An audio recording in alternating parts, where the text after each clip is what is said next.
The thing about being underestimated for most of your life is that, eventually, it stops feeling personal. It becomes tradition, especially around the holidays. At least, that's what I told myself. As I stepped out of the rental and onto the winding stone path to my uncle's house, perched high in the hills outside Asheville, North Carolina, I could already hear the laughter echoing inside. Thanksgiving had always been held here. Same turkey, same table, same pointed remarks. I'm Vanessa Cole. To my family, just Nessa, the odd one out. At 41, I wore a deep green cashmere coat from a boutique in Paris. Understated, elegant, easy to overlook. Until it wasn't. No need to ruffle feathers, not yet. Well, if it isn't Miss Etsy herself, Jordan called from the porch, tossing a walnut in the air. Come to sell us some candles, Nessa? I smiled, saying nothing. My thoughts were elsewhere, on a boardroom 300 miles away, where just last week, a quarterly review ended in unanimous applause. Inside, the air was thick with cinnamon, turkey, and judgment. Aunt Beverly critiqued the stuffing, Dean launched into hedge fund monologues, and Jordan and Elise boasted about preserving the Cole timber legacy. That coat looks like it came from a clearance bin, Aunt Beverly said, nose wrinkling. You still doing that little online thing? Still flipping scarves? Elise added, smirking. Before I could reply, Marley, my assistant, emerged from the kitchen with a tray of hors d'oeuvres. Jordan blinked. Who's she? My assistant, I said smoothly. A pause. You have an assistant? Elise asked, incredulous. Marley smiled and handed me my phone. Miss Cole, your legal team confirmed the paperwork. The transfer is complete. Thanks, I said, scrolling briefly. Oh, and Cole Timber is under new ownership. The silence that followed was exquisite. I raised my glass. Happy Thanksgiving. Truth was, their so-called legacy had been floundering for years, while they handed out job titles like candy and clung to outdated models. I was building, quietly, methodically, digitally. Speaking of success, Elise jumped in, scrambling for ground. We're expanding next quarter. Bunny, I said, taking a sip of wine. So are we. Cole Timber will open 2 new mills next year. Uncle Raymond's even talking about going public, she added. I nearly choked on my wine.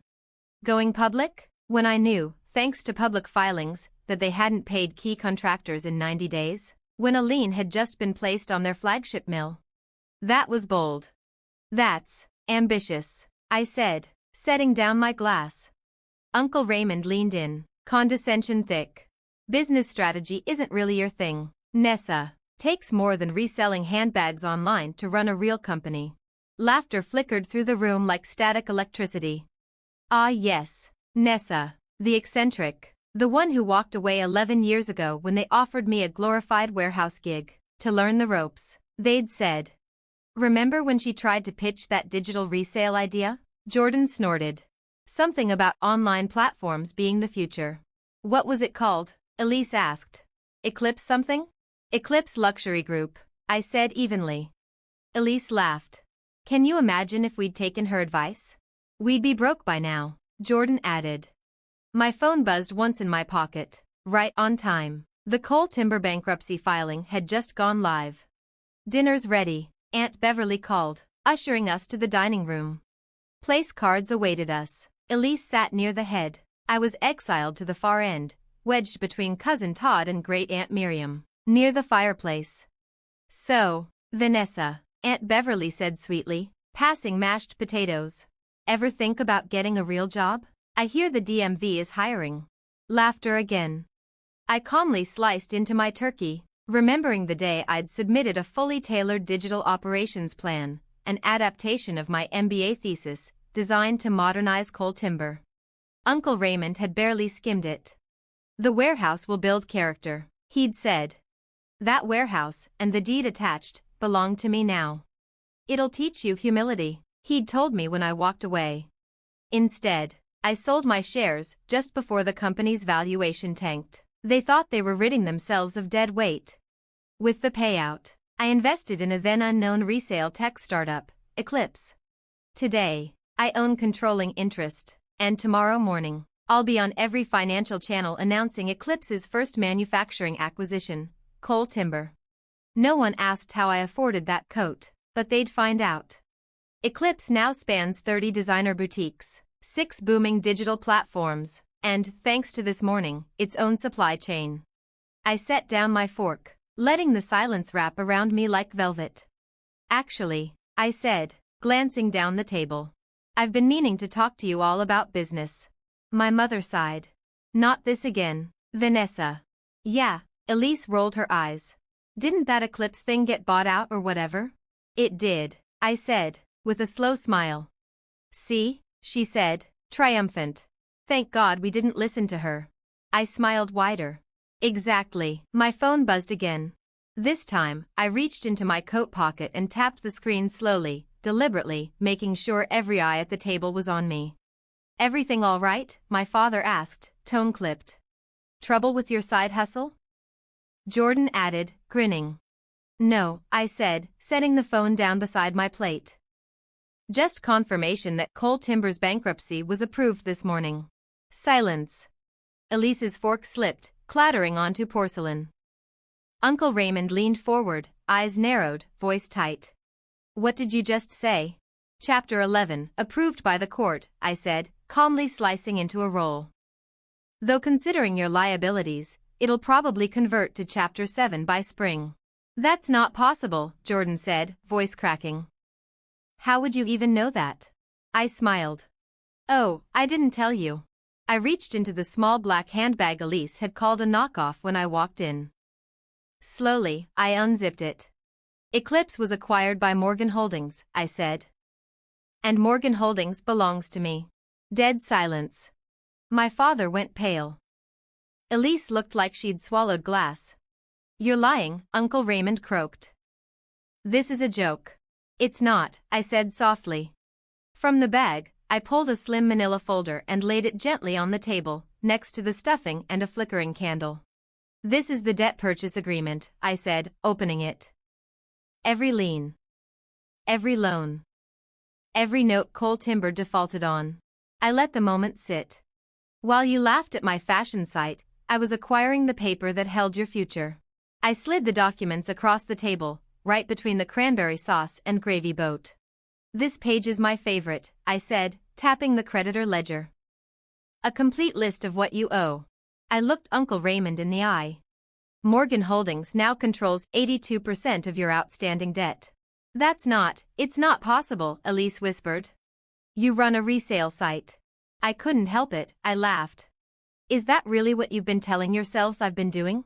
While they were mocking me, Eclipse was becoming a $3.2 billion company with global reach, 6 subsidiaries, and a distribution network that made theirs look like a garage sale. $3 billion? Jordan sputtered, wine sloshing over his glass. Give or take a few million, I said. It's been a good quarter. My father finally found his voice, low and angry. If this is true, why? Why would you do this to your own family? I set my wine down gently. You mean the family that offered me a warehouse job after my MBA? The one that laughed at every business plan I wrote? That mocked me every Thanksgiving? Silence. Then, right on cue, my phone buzzed again. Excuse me, I said, standing smoothly. That's likely my assistant with the final confirmations. I walked into the hallway. The floor creaked beneath my heels, the muffled panic behind me starting to bubble over. She's bluffing. Check the accounts. Call the lawyer. I answered the call. Yes, Jennifer? It's done, Miss Cole, she said. Bankruptcy processed. Acquisition finalized. Should we dispatch the team? Give them 5 minutes, I said. Let them stew. When I returned, they were huddled around Uncle Raymond's phone, faces lit by the cold glow of confirmation emails and court notifications. I sat back down, smoothing my napkin. Well, I said, shall we talk next steps? My advisors will be arriving shortly with the restructuring proposals. Advisors, my mother echoed faintly. Right then, the doorbell rang. I glanced at my watch. Right on time. That'll be my legal and financial team, I said cheerfully. Hope no one minds if they join us for dessert. My father stood, face dark with fury. Now wait just a minute, Vanessa. No, I said, cutting him off. Calm. Final. You've defaulted on $142 million. I now control those loans. You have two options, I continued. Work with me on an orderly sale, or I initiate full liquidation on Monday morning. Elise burst into tears, mascara streaking down her cheeks. But the mills, the expansion, were never happening, I said. You just didn't know it yet. The contrast was striking. Composed professionals in tailored suits standing before a room full of stunned, slumping relatives. Miss Cole, one of the attorneys, greeted me with a crisp nod. Shall we begin? Please, I said, gesturing toward the dessert plates my mother had just set down. Help yourselves to some pumpkin pie while we work. My mother's recipe is excellent.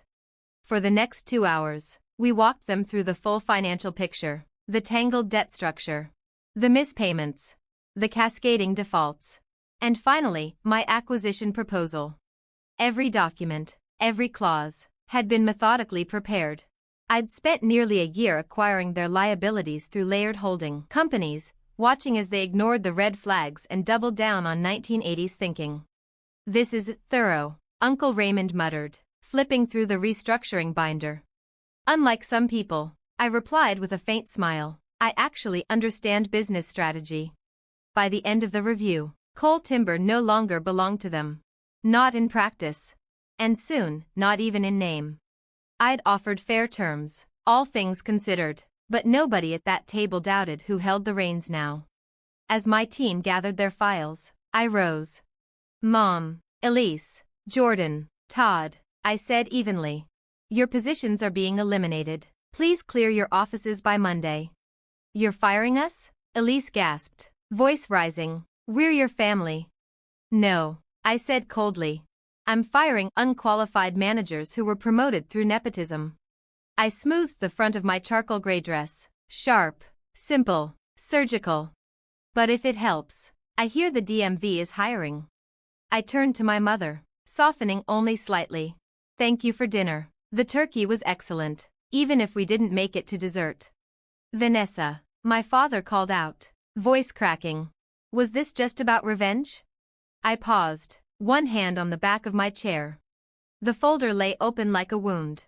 Half-eaten plates. Faces frozen in disbelief. No, Dad, I said, quiet and clear. This was business. I stepped toward the foyer, then stopped one last time.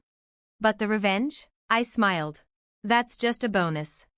Outside, Elise's sobs echoed faintly through the farmhouse walls, something about losing her house, her trainer, her club membership.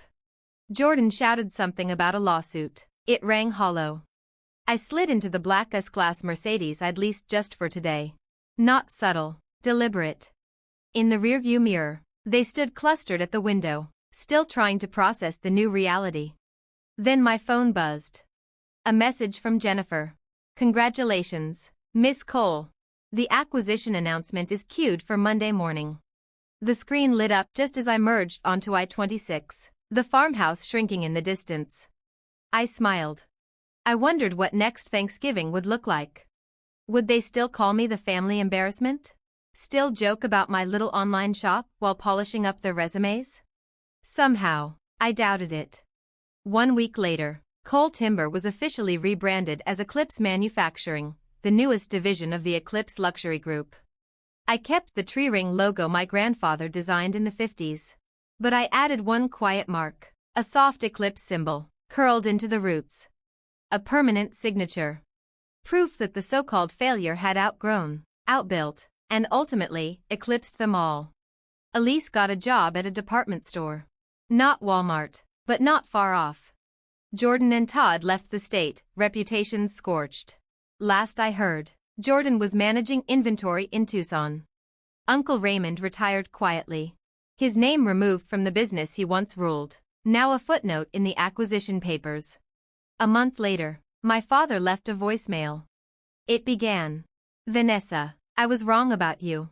And ended with, would you consider bringing me on as a consultant? I had Jennifer send our standard rejection letter. No variations. No exceptions. Just like every other applicant who didn't meet the requirements. That Thanksgiving, I wasn't at the farmhouse. I was in Milan, finalizing an acquisition deal for a Scandinavian textile mill, another strategic step in Eclipse's global expansion. But I did send cards. One to each of them. Heavy cardstock, embossed with the new Eclipse manufacturing logo. Inside, a short note, handwritten in silver ink. Thankful for all the lessons you taught me about real business. Hope you're enjoying your real jobs. Sometimes the best revenge isn't loud. It doesn't shout. It doesn't rage. It arrives wrapped in silence. In the soft click of a closing door. In embossed paper and silver ink. In the stunned realization that the person you dismissed was the one building your replacement. If you've made it this far, thank you. Not just for watching, but for seeing me. For everyone who's ever been dismissed at a family dinner, overlooked in a meeting, or told they weren't enough, I hope this story gives you strength. And if it did, I want to hear from you. Tell me, what would you have said if you were in my shoes? I built this in silence, while they laughed behind my back. And maybe you're doing the same right now, working late, dreaming big, carrying more than anyone realizes. If that's you, don't stop. Keep building. Even when no one claps for you, especially then. Because one day, you'll walk into a room full of people who doubted you, and they won't even recognize who you've become. I'm Vanessa Cole. And this wasn't revenge. This was the long game. And I'm just getting started.